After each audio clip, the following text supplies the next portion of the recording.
Welcome back to my channel. और मैं फिर से आ गई हूँ एक और बुक का रिव्यू करने, जो मैंने लास्ट टाइम की थी उसके सेकंड पार्ट का, क्योंकि इस बुक के 4 पार्ट थे। क्योंकि सॉरी गाइस, पानी वाला आ गया था। हाँ, तुम कहाँ थे? हाउसमेट सीरीज के सेकंड पार्ट पे। एक्चुअली मैंने आपको पहले बताया था ना कि हम इस बुक के 4 पार्ट हैं और एक एक करके इस बुक को पढ़ना है।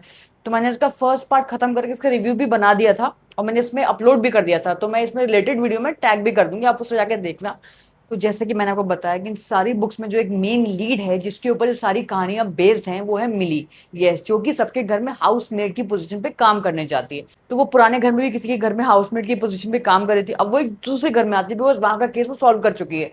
एक्चुअली में जो उसका जिंदगी का जो मेन मकसद होता है ना, वो ये होता है कि वो जो वुमेन्स होती हैं जो अपने हस्बैंड से परेशान है, उनकी रिलेशनशिप अब्यूजिव है, उसको छोड़ के वो उनको उससे बचाने की कोशिश कर रही थी। ये उसका काम होता है। क्योंकि तो देखो, एक्चुअल में क्या होता है ना, जो मिली होती है ना, वो साइड बाय साइड अपनी पढ़ाई भी पूरी कर रही होती है, उसको अपनी डिग्री भी पूरी करनी होती है जिसमें वो सोशल वेलफेयर का कोर्स कर रही होती है। इसमें वो काफी सारी औरतों से मिलती है जो अपने हस्बैंड से परेशान है, अपनी किसी भी मतलब लाइफ की किसी भी प्रॉब्लम से परेशान है।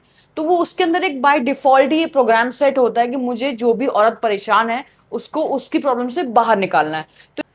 तो देखो, यहाँ पर भी यही होता है कि जब वो अपने नए ओनर के यहाँ आती है काम समझने के लिए, उसका फर्स्ट डे होता है, तो वो ये देखती है कि इस घर में बहुत सारे कमरे हैं और सारे कमरे ऑलमोस्ट बंद है। कुछ अजीब है इस घर के बारे में एज यूजुअल।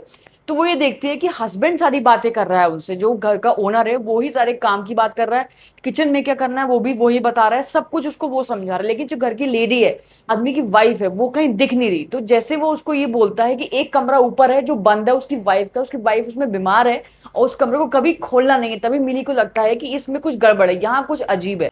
बट इसमें ना वो अपनी आदत से मजबूर होती है। जब उसको मना किया गया है कि उस कमरे में ऊपर नहीं जाना है, वो फिर भी उसको ये जानना होता है कि आके उस कमरे में वो लेडी जो बंद है वो क्यों बंद है।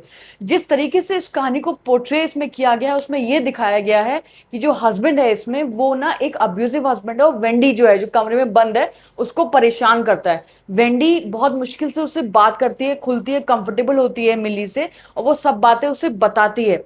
वो मिली को इस तरह मैनिपुलेट कर देती है कि लास्ट में जाके मिली उसके हस्बैंड का खून कर देती है, क्योंकि वेंडी ने इसे ऐसे तरीके से एक पोर्ट्रे किया होता स्टोरी को कि वो अपने हस्बैंड से परेशान है, वो उसका हस्बैंड उसे मारता है, उसको पैसे नहीं देता, उसको खाने पीने को नहीं देता। जब ये न्यूज वायरल होती है मीडिया में कि उसके हस्बैंड का खून हो गया, जिस डगलस नाम होता है उसका, कि उसका खून हो गया है, तो जब ये न्यूज मीडिया में वायरल होती है तब उसको ये पता चलता है कि जिसका उसने मर्डर किया है, जिस बंदे की फोटो दिखाई जा रही है टीवी पे कि इस डगलस का मर्डर हो गया है, एक्चुअली में वो बंदा तो वो कोई और था।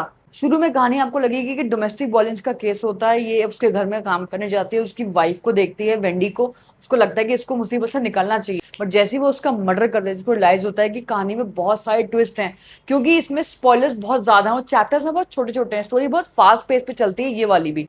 और एक चीज और होती है, देखो स्पॉइलर नहीं हो जाएगा, वैसे मैं आपको बता देती हूँ। वेंडी जो है ना, उसको ये बोल के वहां से भगा देती है, क्योंकि मिली ने उसके हस्बैंड का खून कर दिया होता है। वेंडी ये बोल के भगा देती है कि मैं अपने ऊपर खून ले लूंगी, मगर जैसे रिपोर्टर्स आते हैं तो वेंडी ये बोल देती है कि मिली ने ही मर्डर किया है। तो देखो, मैंने तो ये बुक पढ़ ली है और मुझे लगता है कि आपको भी पढ़नी चाहिए। बुक बहुत अच्छे से लिखी गई है, बहुत ही फास्ट पेज है। आई एम टेलिंग यू, जब इसके आप चैप्टर्स को पढ़ना शुरू करोगे ना, आपको लगेगा कि इसकी बुक को पढ़ के मैं खत्म कर दूं, बिकॉज जितना आगे स्टोरी बढ़ रही है उतनी ही एडिक्टिव हो जाती है स्टोरी इसमें।